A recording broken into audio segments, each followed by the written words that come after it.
On social media, millions have been left stunned by the haunting footage emerging from the streets of Philadelphia, America's fifth largest city. But what they see is not the image of a modern, developed nation. Instead, it's a scene more reminiscent of a post-apocalyptic horror film. Sidewalks littered with trash and used syringes, and people, zombie-like, staggering in broad daylight, caught in the grip of addiction. It raises a chilling question. How did it come to this? How could one of the most powerful nations on Earth allow such a crisis to unfold within its own cities? Why hasn't the United States implemented stricter bans on drugs? And even more perplexing, why has it moved to legalize cannabis in many states? Could it be that America underestimates the dangers of drugs?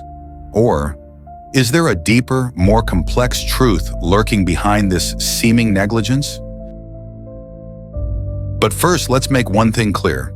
The drug crisis is not unique to Philadelphia. What's happening there is merely the tip of the iceberg. Across the United States, from San Francisco to Los Angeles, Portland to Seattle, New York to Chicago, a silent epidemic is unfolding. Addiction, homelessness, and the physical and mental collapse of individuals are no longer isolated events. They're common sights in America's largest cities. According to a 2023 report, the number of drug users in the U.S. has surpassed 35 million people, roughly 1 in every 9 Americans. To put that in perspective, that's equivalent to the entire population of Canada or Ukraine. What this means is sobering. In virtually every community across the country, the odds of encountering someone struggling with addiction are high. And this crisis no longer remains confined to the margins of society. It has seeped into the middle class, into schools, colleges, and the everyday workforce. Even more concerning is the sharp rise in drug use among American youth. According to the latest statistics, among those aged 13 to 14, around 12% of teenagers have tried drugs. In the 16 to 17 age group, that number rises to 28%. And for those aged 18 to 19, just out of high school, the rate reaches 36%. In other words, drugs are quietly infiltrating schools, college dormitories, and the everyday lives of American teenagers. In many cases, students start using out of curiosity, peer pressure, or simply a desire to fit in. More frighteningly, in some places, not using drugs can lead to someone being seen as out of touch, uptight, or socially isolated.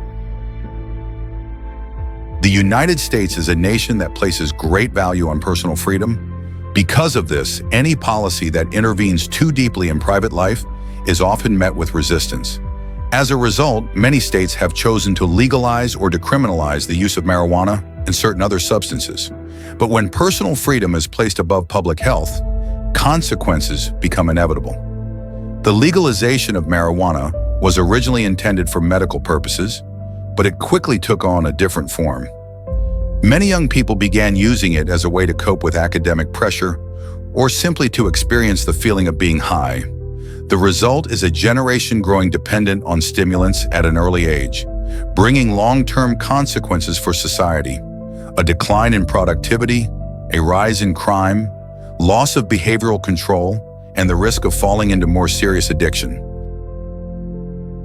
Many people ask the question, how is it that the United States can spend hundreds of billions of dollars on defense, can dominate global technology, and yet cannot control drugs within its own borders? The answer is, they can, but they choose not to. Part of the reason is economic.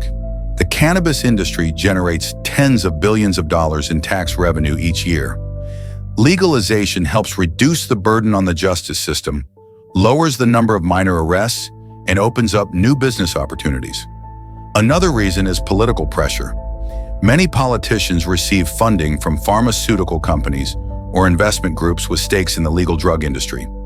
Strict enforcement would risk losing their support and their influence. But there is a deeper, rarely discussed reason: the legacy of war. From World War I to the Vietnam War, then to Afghanistan and Iraq, the United States has never truly had a moment of rest. In these prolonged conflicts to maintain troop morale, the government distributed drugs as a kind of psychological weapon. During World War I, American soldiers were given morphine to manage pain. In the Vietnam War, heroin was shipped straight to the front lines. The goal, to help soldiers overcome fear, stay alert, and endure physical suffering. But when the wars ended, hundreds of thousands of soldiers returned home, battered, traumatized, and carrying an addiction that had already taken root. Many were unable to reintegrate into society. They faced unemployment, divorce, psychological disorders, and continued dependence on drugs.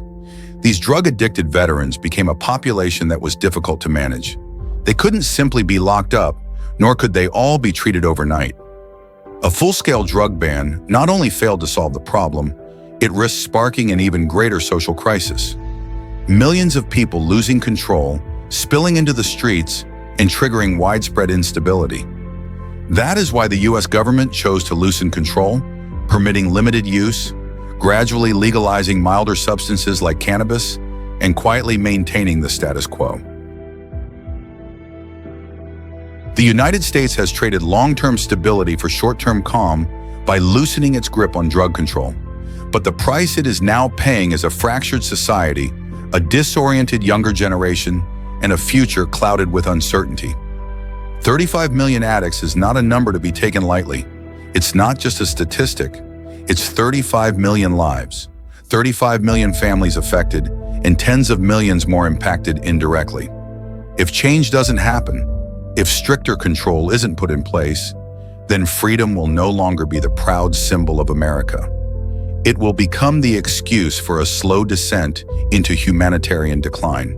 The US hasn't refrained from banning drugs because it's unaware of the dangers. It's because it either cannot or will not confront a problem that is too complex and too politically sensitive. Behind this loosening of control lies a tangled web of politics, economics, warfare, and a deep-rooted philosophy of individualism. Once addiction has spread through an entire society, turning back becomes harder than ever. And now America's living with the consequences of policies it once believed were for the sake of freedom.